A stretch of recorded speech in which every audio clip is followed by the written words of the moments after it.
Welcome to the Reconnection Club podcast, the show that helps parents heal troubled relationships with their adult sons and daughters.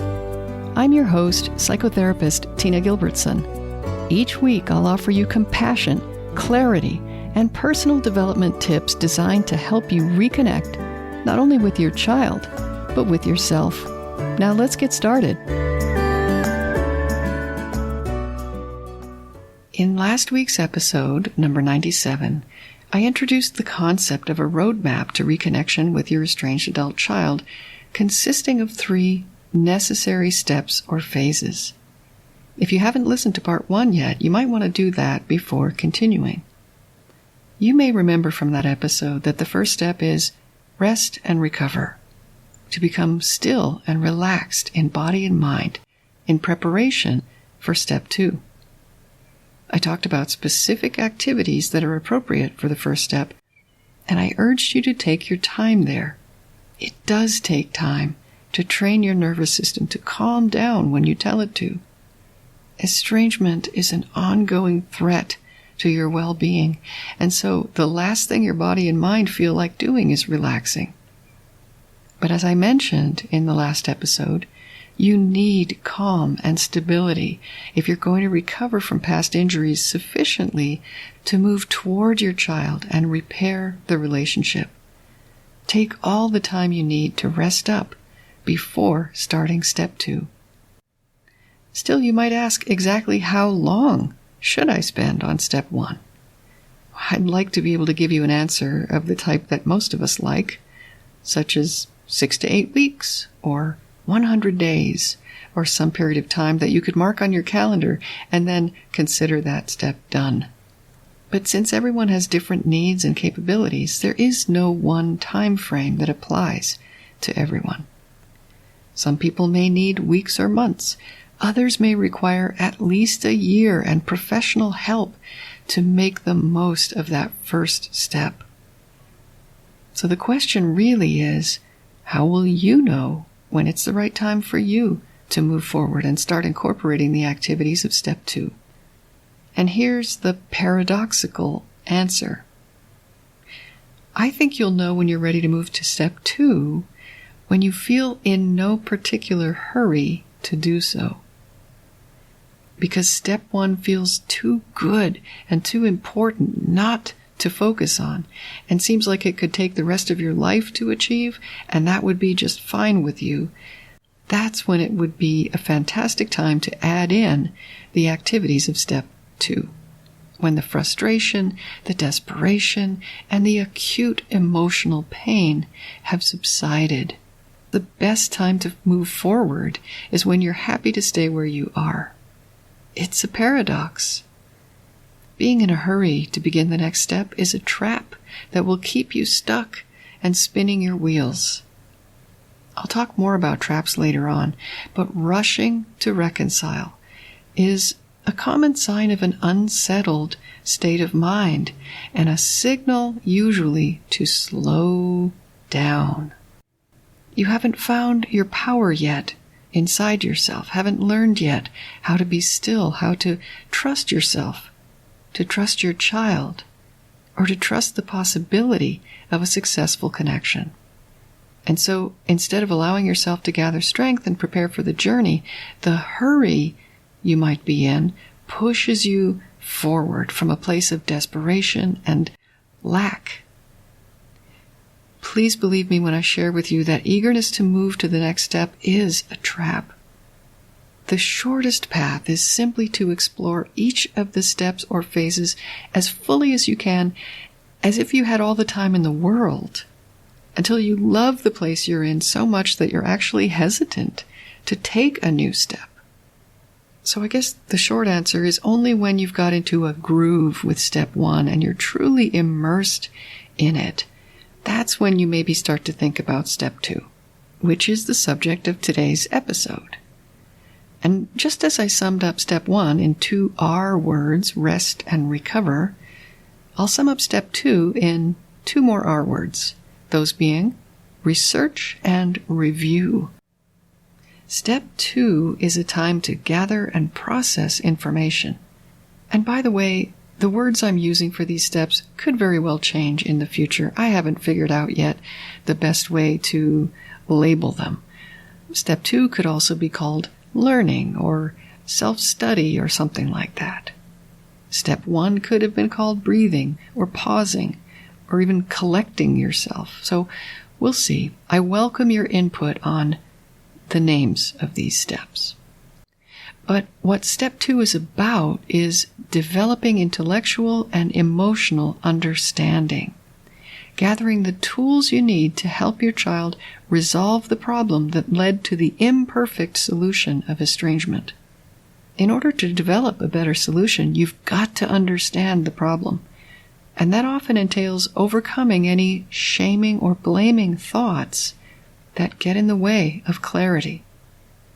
If there's any healing or growth still needed for the parent at this stage, then this is the step where healing and growth really start to take off. I told you last time that 30 to 60% of the work of reconnection will happen in step 1. For most parents, another 30 to 60% of the work will happen during step 2. I'll talk a bit more about the math later on. Right now, let's talk about this research and review step. Now that you know how to get your stressed brain back online thanks to the time you took on step 1, you can apply your mental energy efficiently and effectively. Step 2 involves both learning new things and thinking about old things in new ways. It's all about expanding your grasp of why your child made the difficult decision to become estranged and what you can do to address the issues that you have some control over. There may be other factors beyond your control, but you can only do what you can do.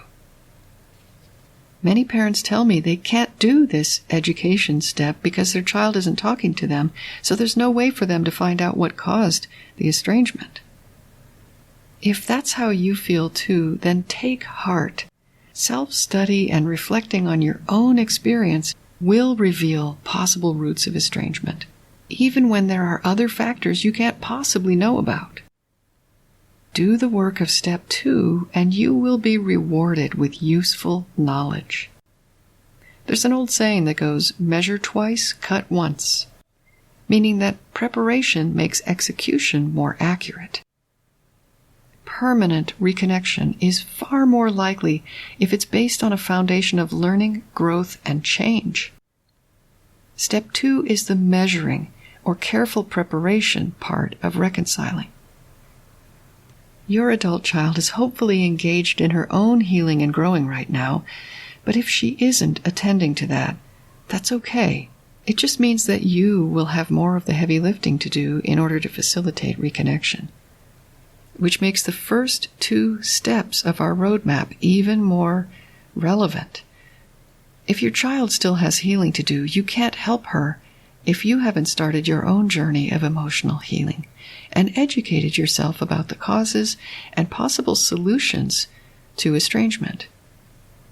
So try not to get stalled waiting for your child to educate you about what the problems are in your case. I promise there's loads you can do without her or him. The Reconnection Club exists largely to help parents with step 2. Most of the materials in our library currently are designed to provide you with information that's not directly available from your child.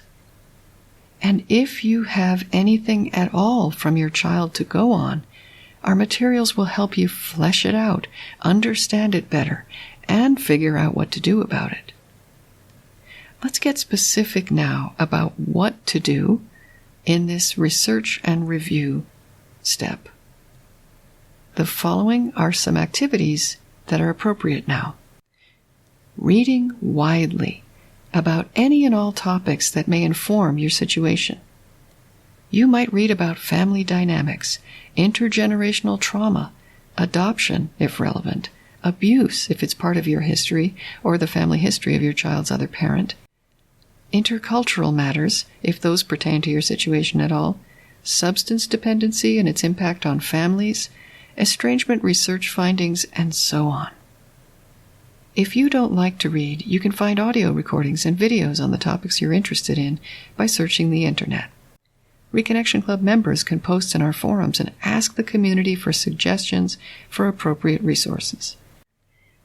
Another useful activity for Step 2 is psychotherapy.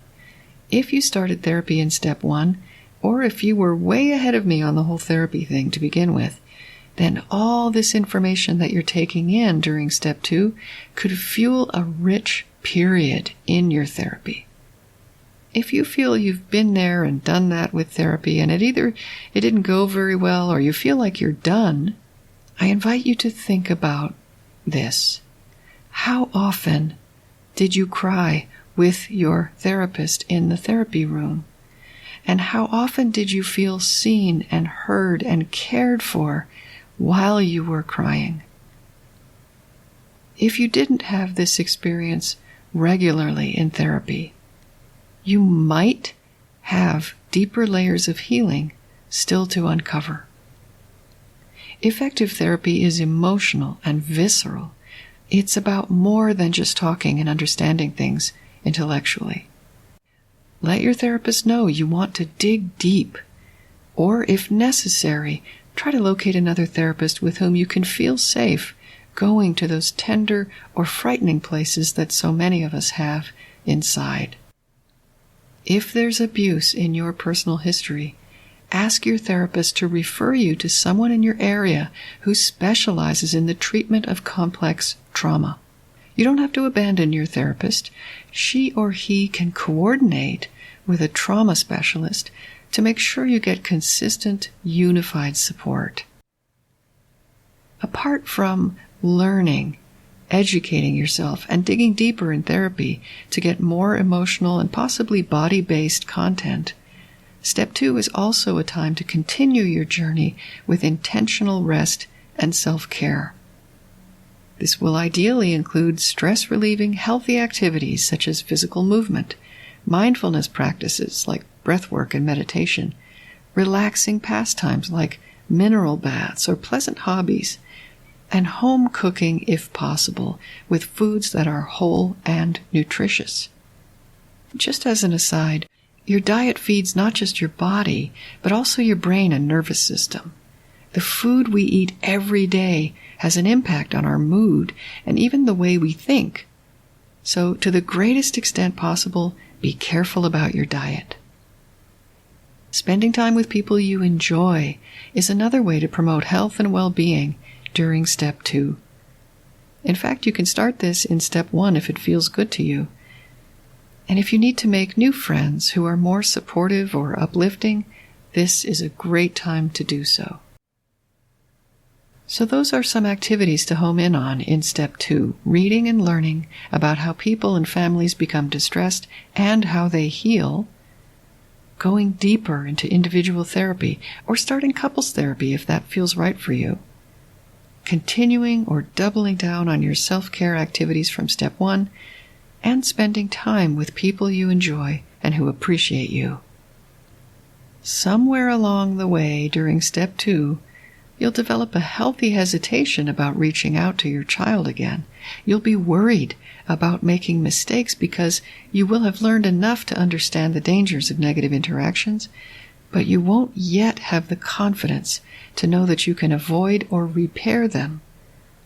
That's a predictable phase of this stage of estrangement. That feeling of nervous hesitation will peak at some point and then start to decrease as you come to a place where you know you'll survive, no matter what happens. A sense of peace about things is the reward that lets you know how far you've come. When you're waist deep in Step 2, you've already started your recovery. You've become more mindful and calm, and you've begun to educate yourself and gain new skills. You learn so much during Step 2, and you also begin to realize how much more there is to learn. Step 2, by the way, is also a time to practice what you're learning. Not with your child, because if your child isn't there, you can't practice with them, but with others in your life. Practice is key to making any changes that you're seeking. If your estranged adult child reaches out to you before you're ready, Of course you'll want to respond, and so you should. But instead of reacting to an unexpected opportunity by pushing on a door that's just been opened a crack, you can simply be like the mountain that Muhammad can go to or not. Remember, the mountain doesn't go to Muhammad. In essence, you will let your child drive the frequency and volume of any contact he initiates now. It's not your job at this stage to make sure that contact moves the relationship forward. So it may be counterintuitive and really difficult, but try not to push for reconciliation at this point. All you need to do if you're contacted before step 3 is to offer compassionate non-resistance. If anything is required of you based on your child's contact, you'll have plenty of competence to handle it because of the work you've been doing in these first 2 steps. Earlier, I promised you a word about the arithmetic of this process. Remember, I said that 30 to 60% of your time and effort will likely go into step 1, and another 30 to 60% to step 2. Together, these first 2 steps should add up to about 90%. That might consist of 30% in step 1 and 60 in step 2, or it could be 60 and 30, or 45-45. However you slice it, by the time you begin the last step, which I'll share with you next week, you should be already about 90% of the way to reconnecting with your child. I'm sure you've noticed that 90% of reconnection happens without the involvement of the adult child. That's not an accident. That is the most efficient way that I personally know of for most parents to get to permanent reunification by the shortest possible path. Be leery of relying on an estranged adult child to help you figure this out or to participate in reconnecting. You actually don't need them for most of it, and they don't necessarily want to help or know how to help right now. Reconnection starts with you. Most parents I get a chance to meet have important inner work to do in order to fully reconnect to themselves. Until they do a little bit or a lot of this personal work, they may be reaching out from a fragmented and vulnerable sense of self, complete with unconscious motives, self-sabotaging behaviors, and unnecessary shame. This is incredibly sad, and yet I believe avoidable, thank goodness. If you reach out prematurely, without squeezing every drop of value from steps 1 and 2, you run the risk of repeating all the behaviors and patterns and dynamics that contributed to the trouble in the first place. But the good news is that embracing steps 1 and 2 in that order will help you break free from a vicious circle of hurting and being hurt. So remember those first 2 steps. First, rest and recover. Then, research and review. In next week's episode, number 99, I'll introduce you to part 3 of the roadmap. I think you'll find that if you're ready for it, it will be the easiest of the 3. Until next time, remember that you are a loving, lovable, and still growing human being. So please take good care of yourself. Bye for now. If you've enjoyed this episode of the Reconnection Club podcast, I invite you to check out reconnectionclub.com. The Reconnection Club is for parents at any stage of estrangement from their adult, child, or children. So whether you've just realized there's trouble between you, you've been living with estrangement for years, or you're newly reconciled but still walking on eggshells, the Reconnection Club is your essential resource for information, support, and continued personal growth. With our courses and workshops, expert interviews, monthly Q&A calls, and a friendly, active community, the Reconnection Club is a wonderful place to be for anyone suffering the pain of estrangement from an adult, child, or children. So check it out at reconnectionclub.com.